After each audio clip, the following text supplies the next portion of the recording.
Eu gosto que a Suzana sempre começa e depois eu continuo, porque ela sempre faz um recorte de que mulheres baixinhas também fazem história, a gente sobe em cadeira, a gente faz o que precisa. E tô bem feliz com o convite, né? Eu tenho um defeito muito grande para a maioria dos manezinhos, que eu gosto muito mais de Porto Alegre do que de Florianópolis. Eu moro em Florianópolis, né? Mas sou muito fã daqui e acho que muito disso vem desse histórico de luta, né? A gente tem muita dificuldade em Floripa de fazer uma consolidação de movimentos sociais, movimentos sindicais, movimentos de mulheres. A gente está fazendo essa construção hoje em dia. E quando a gente olha para a história do Rio Grande do Sul, a gente vê que isso já vem acontecendo há mais tempo, né? Então, tem muita inspiração e muitas mulheres inspiradoras. Diferente da Suzana, que tem formação em História, eu sou formada em Relações Internacionais, e lá nós somos muito castrados, então acho que eu vou me ater ao tempo, mas vamos lá. Então, só me apresentando, eu me formei em Relações Internacionais e eu decidi ir para a História. Uma das razões, uma das motivadoras foi a Suzana, entre outras mulheres, né? Mas a minha grande motivação para ir para a História foi que a gente tem um curso super amplo, as Relações Internacionais, então tem aula de Economia, de História, Sociologia, Ciências Políticas. E, em geral, o que a gente aprendia eram histórias voltadas para a Europa e principalmente escritas por homens, né? Então, a gente não aprendia sobre mulheres importantes da história das relações internacionais. Eu tive 4 cadeiras de economia, a gente não estudou nenhuma mulher em 4 anos de graduação. Então, foram essas invisibilidades, esses apagamentos que me fizeram pensar sobre onde que estão essas mulheres na história. O meu TCC foi sobre a Berta Lutz, que foi uma diplomata, que fez um trabalho de internacionalista, apesar de não se formar em relações internacionais, e que a gente, acho que foi mencionada assim, uma vez no curso, mas a gente não estudou de fato. Então, resolvi trazer visibilidade para a história dela, a Suzana me orientou, que foi algo maravilhoso. Criei um podcast chamado Olhar a Veras para entrevistar mulheres na ciência, em outros ambientes. Então, está no Spotify, é gratuito, e eu gosto de fazer esses trabalhos gratuitos. E tem um clube do livro que se chama Insubordinadas, né, que a gente lê majoritariamente mulheres negras, e que estamos lendo agora Françoise Verger, que é uma mulher da ilha de Réunion, francesa, então está sendo super legal. E eu gosto de começar, antes de falar de sindicalismo especificamente, falando sobre mulheres no trabalho, no mercado de trabalho, porque, assim como a Suzana trouxe para nós, a gente tem muitos mitos que a gente precisa quebrar. Então, imaginar que a inserção de mulheres no mercado de trabalho foi um processo linear é uma falácia. A Su trouxe alguns dados, eu vou trazer outros também, mas quando a gente olha para a história, a gente vê que essa inserção gradual de mulheres no mercado de trabalho, que costuma ser contada, ela não é realista, né? Semana passada, eu fiz 12 palestras em escolas, porque é algo que eu costumo fazer na semana do 8 de março, fazer palestras gratuitas em escolas. E foi muito interessante que teve uma hora que eu estava falando sobre história das infâncias para adolescentes e tal. E foi engraçado que os professores estavam comentando que o que eles aprendiam e que eles passavam muito para os alunos é que o conceito de infância surge no século XIX, e aí as crianças, a partir da concepção de anjos, da Igreja Católica, começaram a ter essa ideia de pureza, de ingenuidade, tudo aquilo que a gente atrela à infância hoje em dia. Mas se a gente olha para a realidade brasileira, não foi bem assim, né? Então, com a Revolução Industrial, com todo esse processo de industrialização brasileira que começa no século XIX, mas se intensifica no século XX, o que a gente vê é que as crianças eram consideradas meninos adultos, as mulheres eram consideradas incapazes. A gente tem toda uma série de teorias raciais pseudocientíficas que foram popularizadas nesse contexto também. Então, mulheres, pessoas negras, pessoas que não eram aquele homem branco trabalhador, elas sofriam processos de apagamentos. E aí eu trouxe algumas citações para a gente pensar sobre dados. Esse livro da Maria Valéria Junho Pena é de 1981. Infelizmente, ele é muito difícil de achar, eu tenho físico, mas não tem PDF. Que ela fala que as crianças e as mulheres forneceram os primeiros braços fabris. O movimento de sua incorporação sucedeu, entretanto, o de sua expulsão. Então, nesse contexto de Brasil se tornando república em 1889, também o fim da escravidão, um ano antes, a gente tinha 72% do trabalho assalariado sendo feito por mulheres e crianças. Então, esse homem trabalhador que estava nas fábricas e que recorrentemente é ilustrado no livro de história, ele é de um período histórico muito específico e muito curto, porque a maioria das pessoas que faziam esses trabalhos, e a Su trouxe isso muito bem, eram mulheres e crianças. E a gente tem toda uma mudança de mentalidade sobre o lugar da mulher na sociedade brasileira que motiva que elas estejam hoje em dia mais em casa do que em 1872. E aí essa mudança tem muito a ver, claro, com o fim da escravidão, mas também com o decreto de trabalho das mulheres. Então, por que as mulheres estavam na fábrica? A gente tem, né, muita noção de que não é porque havia uma benevolência dos empregadores, mas porque elas tinham menos recomendações, elas tinham menos demandas para esses chefes, era uma classe mais barata, que a gente tem que lembrar que nessa época tinha toda uma mentalidade que mulheres eram mentalmente incapazes. Então, se elas eram seres humanos de segunda classe, elas tinham uma remuneração de segunda classe também. Em 1932, a gente tem o Decreto de Trabalho das Mulheres, que foi um decreto que foi conquistado com luta de diferentes setores. Então, teve o movimento sufragista, que era de classes mais abastadas, mas também teve muitas mulheres trabalhadoras, que garante a licença maternidade, a igualdade salarial, o fim da jornada noturna, a limitação do tempo de trabalho. E com esse decreto, então, surgem novas demandas que os empregadores precisam seguir para empregarem mulheres. Então, é só falar direito das mulheres que eles acabaram de contratar, né? Falou licença maternidade, diminui o número de mulheres na fábrica. E assim vai tendo essa diminuição, além dessa criação da ideia, que é muito espelhada na Europa, né? Que, então, se a gente tem todas essas demandas, a gente precisa mudar a mentalidade dessas mulheres. E, a partir disso, vem toda aquela ideia de que a mulher tem que ser bela, recatada e do lar, tudo isso que a gente vê reproduzido ainda hoje, né? Quando estava fazendo essa apresentação, eu ia trazer uma citação, mas acabei não trazendo, que as mulheres sempre foram maiorias naquelas profissões que eram feminizadas, né? Então, mulheres na indústria têxtil, nessas profissões que eram ligadas a cuidado, à arte, elas sempre foram maioria. E aí eu estava vendo uma reivindicação, que eu acho que é de 1917, um pouquinho antes da greve, ali na organização dessa grande greve, que era um homem do sindicato dos trabalhadores têxteis, se eu não me engano era de Campinas, falando que a gente tinha que colocar na greve a reivindicação que as mulheres parassem de roubar os trabalhos dos homens na indústria têxtil, porque ia ser muito melhor para todo mundo se os homens pudessem estar lá fazendo esses trabalhos e as mulheres fossem as esposas. E ele falou uma coisa que tem muita lógica, porque é muito mais lucrativo se as mulheres estiverem em casa fazendo um trabalho gratuito. E para ele isso não era um problema, era uma solução, né? Então, mesmo nos movimentos sindicais, em profissões que eram majoritariamente formadas por mulheres, ainda assim a gente tinha esses homens que ocupavam cargos de poder e que ignoravam a demanda da maioria da sua classe, que eram mulheres, né? E aí eu gosto de trazer também essa outra citação, que é de uma professora lá da UFS, que é a professora Glaucia, que é maravilhosa, e ela trabalha com mulheres no mundo de trabalho. Tem uma pesquisa sensacional, que saiu livre, inclusive, em que ela fala também dessa questão das infâncias, né? Então, a presença de meninas de 15 anos nos empregos suburbanos era de 9% em 1920. Então, a gente já vê que tem toda essa diminuição do século XIX para frente, subindo para 12,4% em 1940, obedecendo para os dois períodos a tendência da diminuição da presença de mulheres no trabalho remunerado com o avanço da idade. E por que isso? Porque com 15 anos, apesar dos dados serem baixos, né? Mas com 15 anos essa mulher não tem um marido, ela não tem filhos, ela não tem toda essa sobrecarga do trabalho doméstico que a partir do casamento surge.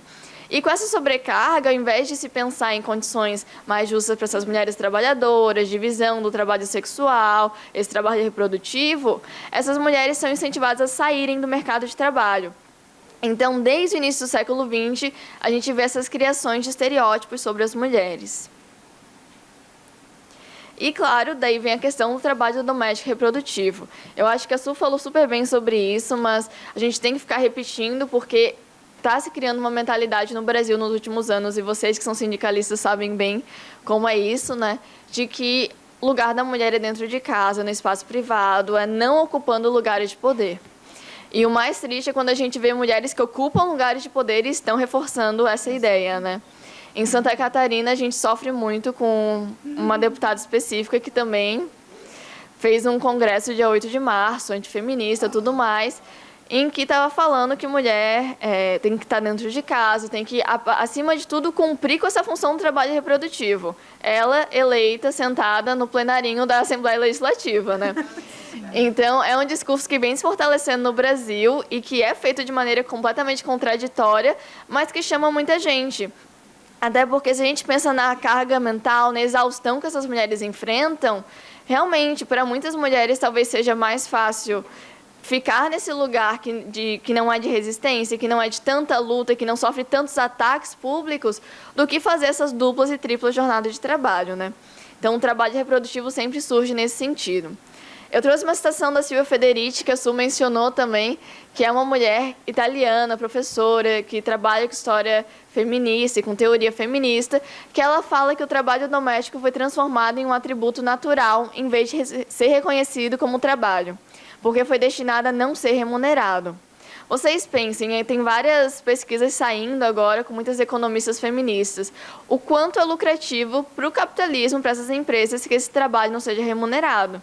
Afinal, é um trabalho de educação, é um trabalho de criação de cidadãos para o futuro, então tem toda essa educação não só para as empresas, mas também uma educação política, uma educação ideológica, alimentação, limpeza, todos esses trabalhos, eles são muito lucrativos se eles não forem remunerados. Então, essa questão do trabalho doméstico vem como uma maneira de convencer que é uma atividade natural, inevitável e que nos traz plenitude, para que aceitássemos trabalhar sem uma remuneração. Nesse mesmo texto, ela fala que aquilo que chamam de amor é trabalho não pago. Então, vai se criando essa ideia de que o trabalho doméstico é uma demonstração de amor que deve surgir apenas das mulheres. E com isso, a gente fica sem a remuneração sobre esse trabalho que a gente ocupa, isso aí é uma pesquisa no passado, entre 21 e 26 horas semanais. Se isso não é trabalho, eu não sei o que é, né, gente? E aí, nos anos 70, a gente começa a ter um novo sindicalismo, um novo movimento sindical, que não surge apenas olhando para a questão do corporativismo, como acontecia muito antes, mas também para as demandas da classe trabalhadora. Então, a gente tem também uma politização desse movimento para que a gente pense em geral, faça conexões com outras indústrias, essa questão da internacionalização que a Su trouxe, que é muito importante. E as mulheres voltam a estar no mercado de trabalho de maneira mais ativa. E aqui eu estou falando do mercado de trabalho formal, porque eu vou falar um pouquinho sobre a questão da escravidão, do pós-escravidão, e a gente sabe que as mulheres negras sempre estiveram ocupando lugares no mercado de trabalho. Então, aqui eu trouxe alguns dados do IBGE e de alguns outros institutos. Eu não achei um relatório que compilasse todos eles, mas eu tentei trazer um pouquinho de cada. Que em 1970, quando começa esse movimento de reinserção no trabalho formal, a gente tem 18% de mulheres, que é um dado bem pequeno se a gente olha para a história do Brasil, né? Em 2019, a gente tem 53,3%. E nesse relatório que fala de 2019, ele também falava um pouco da pandemia e do que aconteceu em 2020. A gente teve uma diminuição de quase 9% durante a pandemia de mulheres no mercado formal. E conversa muito com o que a Su falou sobre a academia, mas que também está em outros setores. Essa necessidade de estar dentro de casa, e que é super digna por conta de uma pandemia, acabou também trazendo mais possibilidade de trabalho para os homens, porque daí trabalhava home office, tinha toda uma ascensão, não fazia esse trabalho reprodutivo, e as mulheres que ficaram confinadas dentro desse espaço de trabalho reprodutivo acabaram se dedicando muito mais e tendo que sair desse mercado, né? Para além das crises econômicas, que a gente sabe que a pobreza no Brasil e no mundo ela é muito feminizada, né? Então, quando a gente tem uma crise, e é algo que a gente tem muito falacioso na história do Brasil, de que a maioria dos lares durante a história eram formados por pais, mãe e filhos, isso é muito falacioso. Tem dados antes do Brasil República que mostram que tinham muitos lares chefiados por mulheres e mulheres que criavam os filhos sozinhas, que eram as únicas adultas na casa. Então, quando a gente tem uma crise, normalmente, quem empobrece antes são as mulheres. Tem um livro, que eu não vou lembrar o nome agora, mas em um momento eu vou lembrar, que fala sobre, que é de uma economista também, que fala sobre essa questão do trabalho reprodutivo, e ela fala de maneira muito clara que quando começa a faltar comida em casa, o que costuma acontecer é que a mulher começa a achar que ela não é prioridade e aí ela diminui o dela para dar para os filhos. Se falta mais um pouco, ela diminui o dela para garantir do marido que ele que está fazendo o trabalho produtivo, esse trabalho oficial. E com isso, quem começa a adoecer e adoece cuidando dos filhos e adoece fazendo todos os outros trabalhos que não são remunerados é essa mulher. Então tem toda essa questão da pobreza também. E aí eu quis falar um pouquinho sobre a divisão racial do trabalho, porque a gente costuma falar muito sobre mulheres no geral, mas eu sou muito fã da Audre Lorde, porque ela fala que para a gente pensar um movimento de mulheres, seja ele sindical ou não, a gente tem que reconhecer as nossas diferenças. Porque se a gente não reconhece as diferenças, a gente acaba universalizando uma narrativa só. E quem costuma fazer isso são os homens ao longo da história, né? Que universalizam a narrativa deles e acham que as mulheres estão ali na nota de rodapé e está suficiente.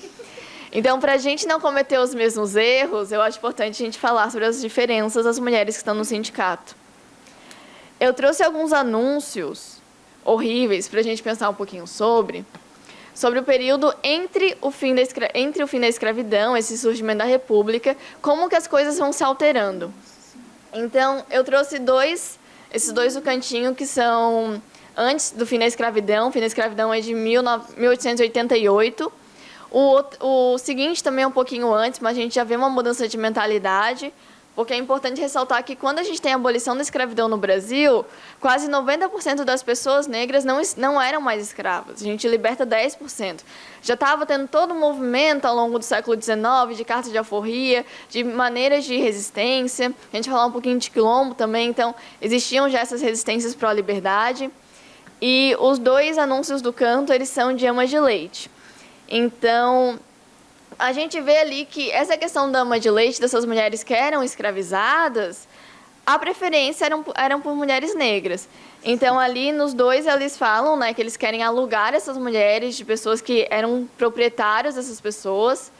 E aí, quando a gente vai se aproximando do fim da escravidão, que já tem mais mulheres que não são de pessoas, elas estão libertas, são pessoas libertas, aí o que acontece é que precisa-se de uma que saiba cozinhar, lavar e engomar para casa de pouca família. Prefere-se branca. Então, a partir do momento que há uma remuneração desse trabalho reprodutivo de mulheres negras, aí elas não são mais bem-vindas. Apenas quando é feito de graça, né? Então, nesse mesmo período, a gente tem na Europa, nos Estados Unidos e chega no Brasil também as teorias pseudocientíficas de eugenia. A eugenia ela surge como uma maneira de melhoramento da população, e aí com isso surgem vários pesquisadores, antropólogos, sociólogos, que começam a distorcer dados para dizer que as mulheres brancas e as pessoas brancas, e nisso também tem um ponto de sexismo, que eles priorizam homens, né?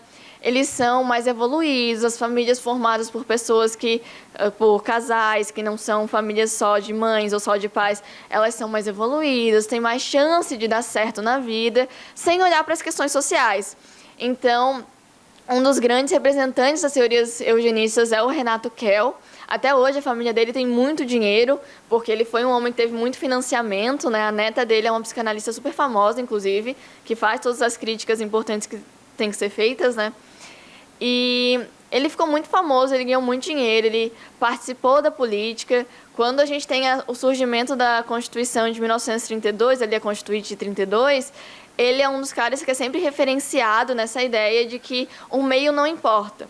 Então, se tem acesso à educação, se não tem, o meio ele vai priorizar aquelas pessoas que geneticamente teriam mais possibilidade de aprender. Por que isso é vantajoso para muitas pessoas? Porque tira a responsabilidade do Estado. Então, se o Estado não é o principal agente de educação, agente de saúde, agente para a gente pensar uma sociedade mais justa, e joga só para os indivíduos, então é muito mais fácil para o Estado fazer políticas de exclusão de pessoas negras e diminuição populacional de pessoas negras do que, de fato, se responsabilizar pelas ausências deles. E, com isso, surge toda uma ideia de que pessoas negras seriam degeneradas. Ou seja, no Brasil, no século XIX e início do século XX, e a gente está falando de menos de 200 anos, existia todo um suporte político e um incentivo financeiro para que pessoas brancas se casassem com pessoas brancas. Depois surge uma ideia de branqueamento populacional, então, de que se a gente tivesse uma mestiçagem, aos poucos ia diminuir a população preta no Brasil, que é incentivada pelo Estado e que contribui para que mulheres negras sejam inseridas em estereótipos que sejam sempre de negativos, né? Então, de menos inteligência, de menos beleza. E se a gente olha hoje em dia, esses estereótipos eles seguem vivos de uma maneira ou de outra na mentalidade de muitas pessoas. Não à toa, quando a gente pesquisa, sei lá, mulher bonita no Google, até pouco tempo atrás, e porque teve um movimento, toda uma crítica, apareciam só mulheres brancas. Então, toda essa questão que também ocasiona uma discriminação ocupacional. Eu trouxe algumas citações da Lélia Gonzalez, porque a Lélia foi uma pensadora muito revolucionária para a época dela, e uma mulher maravilhosa que, infelizmente, faleceu cedo demais, como muitas pensadoras negras no Brasil. E quando ela fala do fim da escravidão, ela fala que o 13 de maio de 1888 trouxe benefícios para todo mundo, menos para a massa trabalhadora negra. Com ele se iniciava o processo de marginalização das trabalhadoras e trabalhadores negros. Até aquela data, elas e eles haviam sido considerados bons para o trabalho escravo. Então, para ser uma de leite, tudo bem. Mas, a partir de então, passaram a ser considerados ruins e incapazes para o trabalho livre.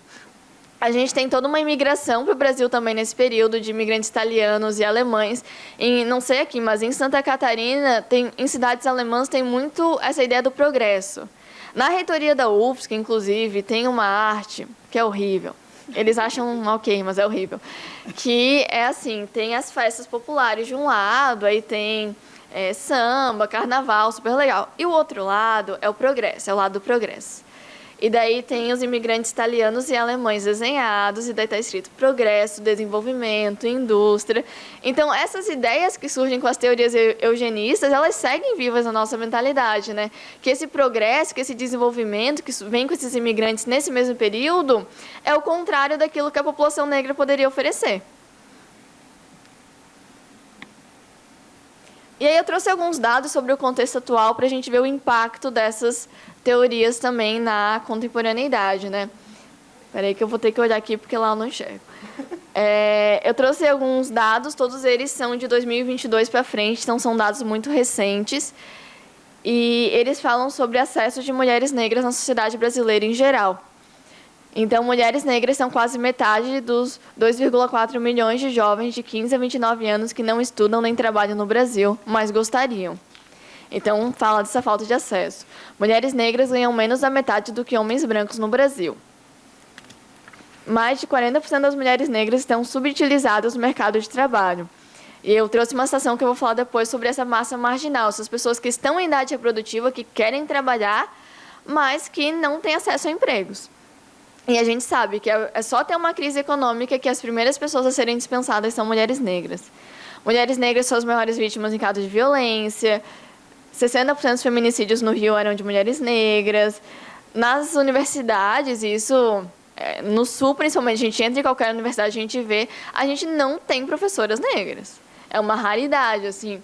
Lá na UFSC, a gente tem um núcleo de estudos de gênero, que eu participo, de onde vem o LEG, que é o laboratório.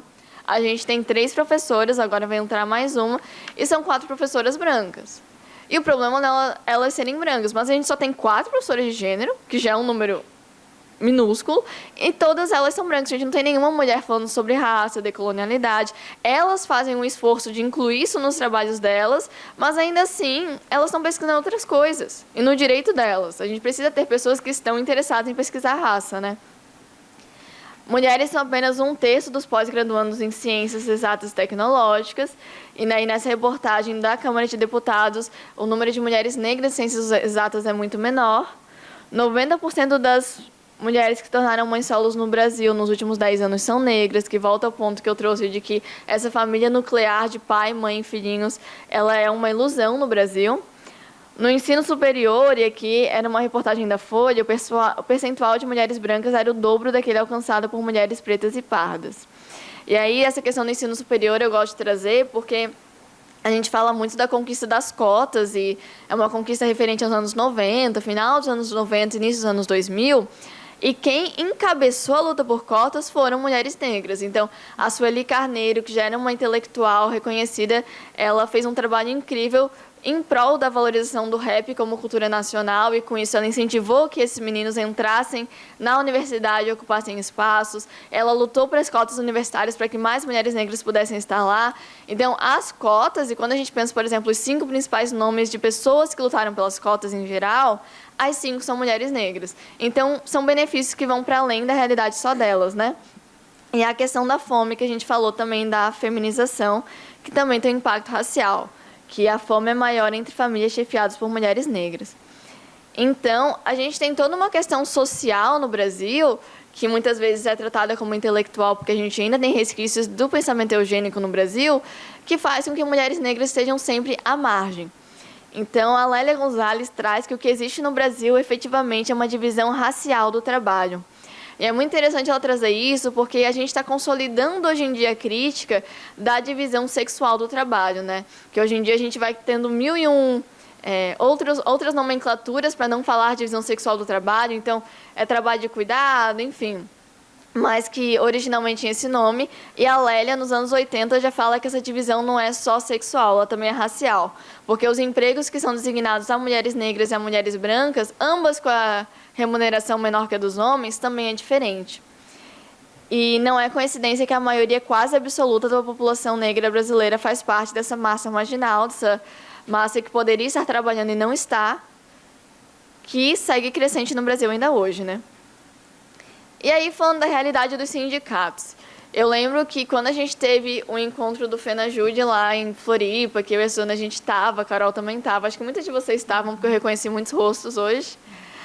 A gente teve a Ellen falando, a Ellen que é do movimento de trabalhadoras negras e negros do sindicato, e eu achei muito interessante que em um momento a Carol, que é a presidente do sindicato lá, né? Isso. Ela é presidenta do Sinjusc, ela fez uma fala, quando a gente estava falando sobre essa questão racial, que foi muito bonita, que ela falou que quando ela começou a trabalhar com uma mulher negra em posição de poder, que era a Ellen, ela percebeu que, inconscientemente, muitas vezes ela reproduzia coisas que eram feitas com ela, que os colegas homens faziam com ela. Então, essa questão dos jogos de poder, às vezes, coloca a gente a reproduzir coisas inconscientemente, e tomando consciência, a gente pode, né, fazer coisas diferentes. Eu lembro também, o meu pai, ele é servidor do Tribunal Regional do Trabalho, e eu lembro que eu achava muito esquisito, porque quando eu era criança eu ia visitar ele. Eu adorava ir no tribunal, adorava tomar um cafezinho lá. Gente, eu amo sindicato desde criança. E aí eu ia lá, e eu achava muito esquisito que ia passando juízes, né? A gente sabe como é que é juiz, ele não dá nem bom dia para as pessoas. Mas iam chegando os outros servidores, tal, e todo mundo branco. Em Santa Catarina, aquela coisa, né? E eu ficava pensando que o meu pai é segurança no tribunal. Aí era o meu pai e o Jurandir, que está lá até hoje, na portaria, que eram 2 homens negros. Aí, quando eu ia pegar meu cafezinho, eu ia passando por uma série de salas, né? Todas elas com homens, majoritariamente homens e mulheres brancas, né? E aí, quando eu chegava na salinha da copeira, é que eu vi outras mulheres negras. E aí eu lembro que eu me incomodava um pouco com essa divisão que era muito explícita lá, sabe? E aí, quando a gente pensa na realidade, ainda hoje no Brasil, que eu sou nova, mas não tanto, então já faz uns 20 anos isso que eu contei para vocês, o que a gente percebe é que, normalmente, os cargos que são designados a essas mulheres negras são de copeiras, no serviço de limpeza, empregadas domésticas, cozinheiras, babás. E como a gente tem um déficit no Brasil muito grande, porque a gente sabe, acabou a escravidão, a maioria dessas pessoas já eram libertas, mas ainda assim, com o fim da escravidão, a gente tem uma legislação de liberdade de fato. E o que acontece é que não tem uma política pública de inclusão dessas mulheres enquanto classe trabalhadora, enquanto parte da população brasileira. Elas são sempre marginalizadas, né? E essa marginalização acaba afetando a educação, a saúde, então até a dificuldade de passar em concursos públicos, que também é motivada por esses déficits sociais, né? E aí eu trouxe um relatório do Conselho Nacional de Justiça, que é de 2021. Inclusive, eu não sei porque não tem ainda de 2022, porque é um relatório muito completo e é muito interessante, que ele traz o percentual de magistradas negras por cargo, considerando pessoas do sexo feminino. E aí os dados são bem alarmantes, porque eles expõem, de fato, essa diferenciação de acesso de mulheres brancas e negras, né? Então, aqui ele está falando só de mulheres, No cargo de ministra, só 11% eram mulheres negras, desembargadora 12%, juíza titular 11%, substituta 16%, substituta de segundo grau 12% e outros cargos 3,7%. Ou seja, se a gente está num país que saiu mais um dado que comprova que a maioria da população é negra, a gente não está vendo a ascensão dessas mulheres para cargos que elas tenham representatividade. Porque se fosse um exemplo que mostrasse a realidade brasileira, a gente teria que ter pelo menos 50-50 de mulheres negras e brancas. Ali, por incrível que pareça, tem a porcentagem de indígenas que aparece só aqui na questão do juiz titular, vocês não conseguem nem ver a corzinha, porque é 0,2%.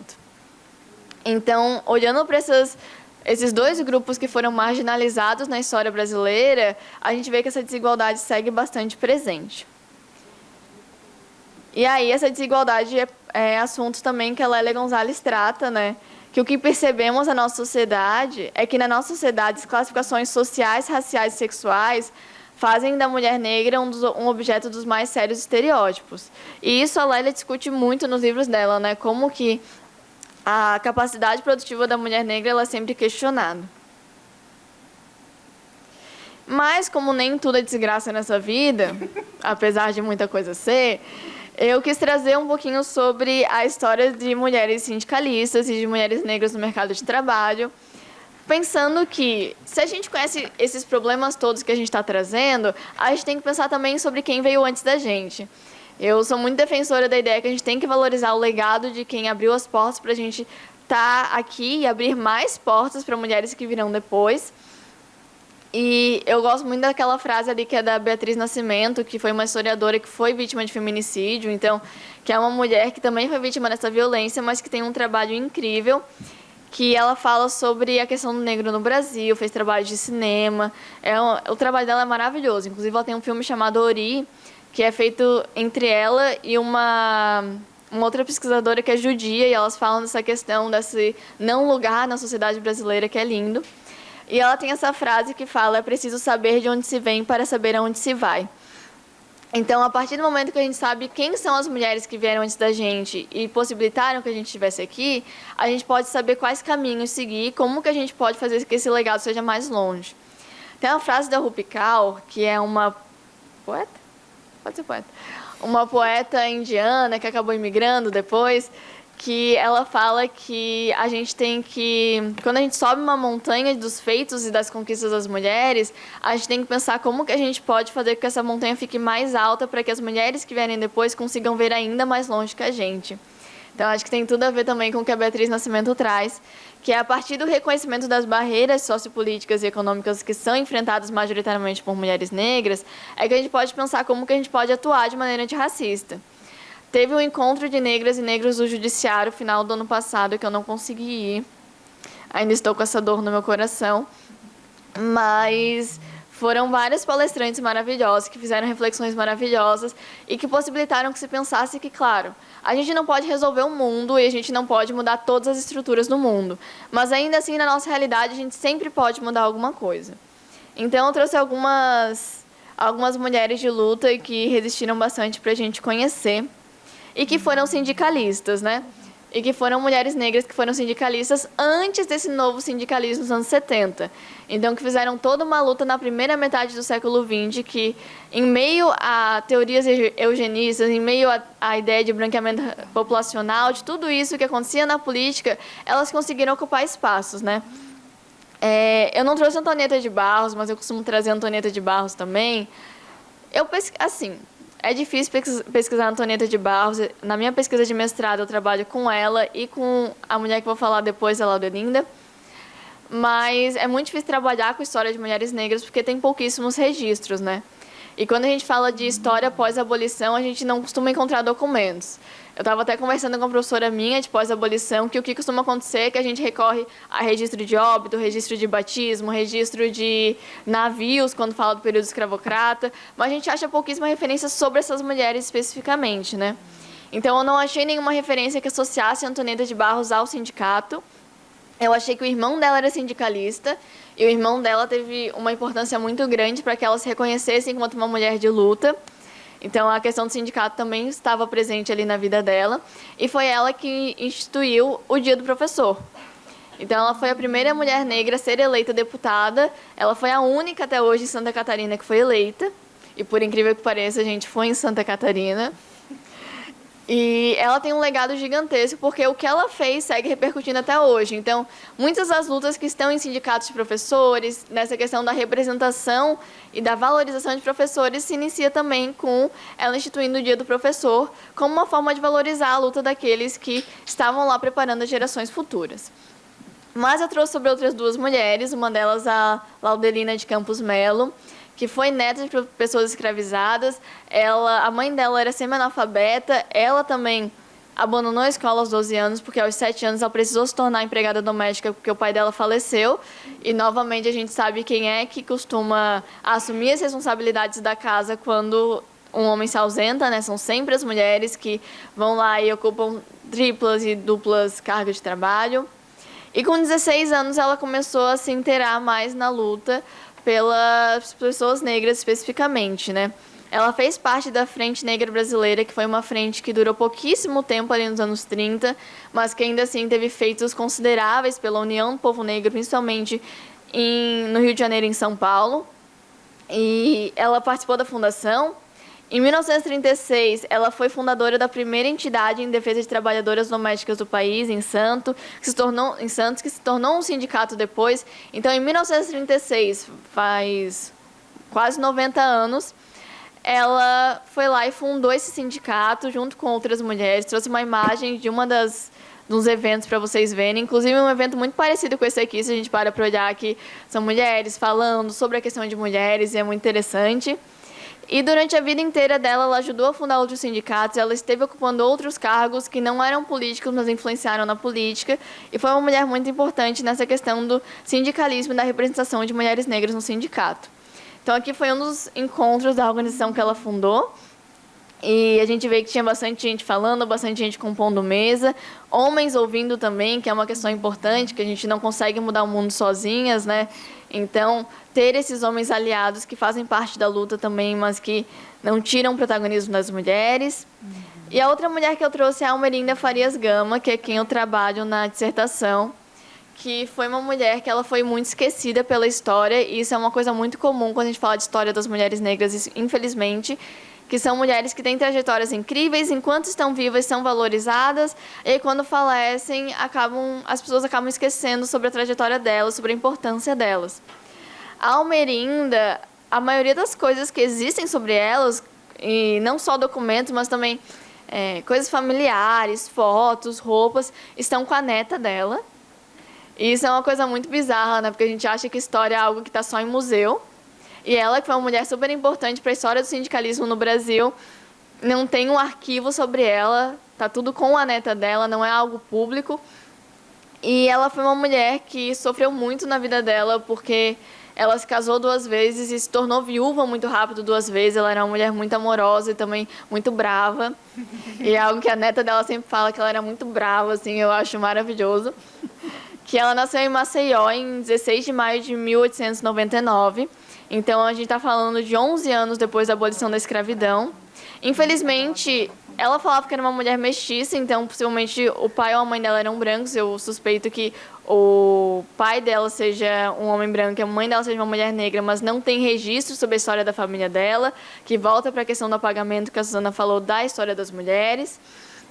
E ela se tornou viúva, o filho dela morreu ainda bebê, aí ela se mudou para o Rio de Janeiro. E uma das questões que fez ela se mudar para o Rio de Janeiro foi que ela descobriu que lá tinha um movimento mais organizado em prol da equidade salarial entre homens e mulheres. Então, vejam, em 1930 ela já estava trazendo essa pauta da equidade salarial. E lá ela se engajou na luta sindical, ela participou da Federação Brasileira pelo Progresso Feminino. E tem várias entrevistas dela no YouTube, porque quando ela estava mais idosa, ela sempre falava que o registro que ela queria deixar era oral também, então ela deu muita entrevista. E ela falava que, como ela tinha sido datilógrafa, ela teve essa formação de datilógrafa quando ela era nova, antes dela completar 18 anos, toda vez que a Federação Brasileira pelo Progresso Feminino queria encher o saco de algum político para falar da questão do voto, era ela que digitava todas as cartas. Então, ela recebia um texto, ela digitava 100, 150 cartas e depois ia passando para quem assinasse, né? Então, ela fazia todo esse trabalho de mobilização, que a gente vê muito presente também em sindicatos. E, em 1933, ela fundou o Sindicato de Datilógrafas e Taquígrafas. Então, ela foi uma das primeiras mulheres a presidir um sindicato e a fundar um sindicato, mulheres em geral, não só apenas entre mulheres negras. E, em 20 de julho de 1933, teve a formação de uma nova Constituição. Nessa Assembleia Constituinte, antes das figuras políticas da época votarem, de outros representantes votarem, teve uma Assembleia anterior para representantes classistas, então representantes de sindicatos. Ela e outra mulher foram chamadas para participar dessa representação.